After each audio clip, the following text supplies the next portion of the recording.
नवरात्रि में लोग कन्याओं को घर घर ढूंढते हैं। कहते हैं आओ तुम देवी हो, बैठो प्रसाद खाओ। लेकिन आज भी हमारे देश में बहुत बड़ी संख्या में लोग ऐसे हैं, उन्हें जब पता चल जाता है कि उनके घर बेटी जन्म लेने वाली है तो उनके मुंह उतर जाते हैं। कभी कभी तो उनको जन्म लेने ही नहीं देते। आज हम आपको बताएंगे कि बेटियों से नफरत कब और कैसे शुरू हुई, और वो प्रकृति का नियम जिसे कोई भी समाज बदल नहीं सकता। एक रिसर्च बताती है कि सन 2000 से 2019 तक 90 लाख से ज्यादा बेटियां जन्म से पहले ही गायब हो गई। लेकिन सवाल ये है कि लड़कियों के प्रति इतनी नफरत समाज में आई कहां से, जबकि प्राकृतिक नजरिए से स्त्री और पुरुष दोनों बराबर हैं। जब हमने इतिहास को खोजा तो हमें पता चला कि एक समय था जब युद्ध हुआ करते थे। युद्ध में लड़कों की जरूरत अधिक होने लगी क्योंकि उनके पास ताकत थी, और लड़कियों को सुरक्षा की जरूरत होने लगी, इसीलिए वो घर तक सीमित हो गई। फिर दहेज प्रथा आई और इसने इस सोच को और कठोर बना दिया।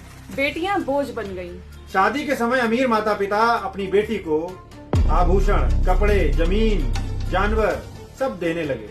उनका मकसद था अपनी बेटी को आर्थिक रूप से मजबूत करना, ताकि ससुराल पर बोझ न बने। लेकिन उनका ये चलन गरीब माता पिताओं के लिए मजबूरी बन गया। उन पर कर्ज बढ़ने लगा और यहीं से बेटियां बोझ बन गईं। लोग उन्हें जन्म से पहले ही मारने लगे। समाज ने कभी भी इस पुरानी सोच से आगे बढ़ने की कोशिश नहीं की। सोचिए, त्योहारों में बेटी देवी है और असल जिंदगी में बेटी अनवांटेड है। आज कई देश जो इस सोच से आगे निकल गए हैं, जैसे नॉर्वे, डेनमार्क, स्वीडन, इनकी संसद में 45% से ज्यादा महिलाएं हैं। और आंकड़ों के अनुसार ये देश सबसे सुरक्षित और खुशहाल माने जाते हैं, क्योंकि यहाँ महिलाओं और पुरुषों को एक समान नजर से देखा जाता है। जहाँ समानता है वहीं खुशहाली है।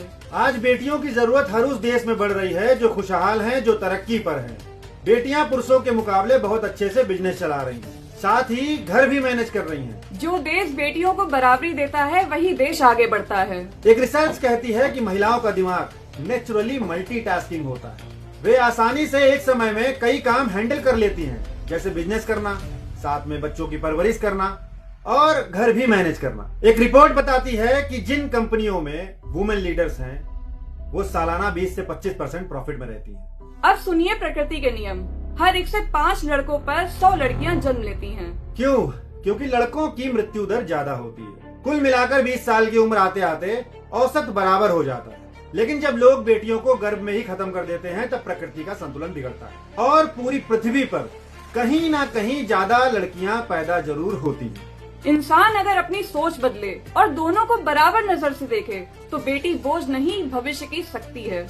उन्हें हमेशा बराबरी की नजर से देखें। जिस देश में लड़कियां बराबर से रहती हैं, वो देश, वो घर हमेशा तरक्की करते हैं।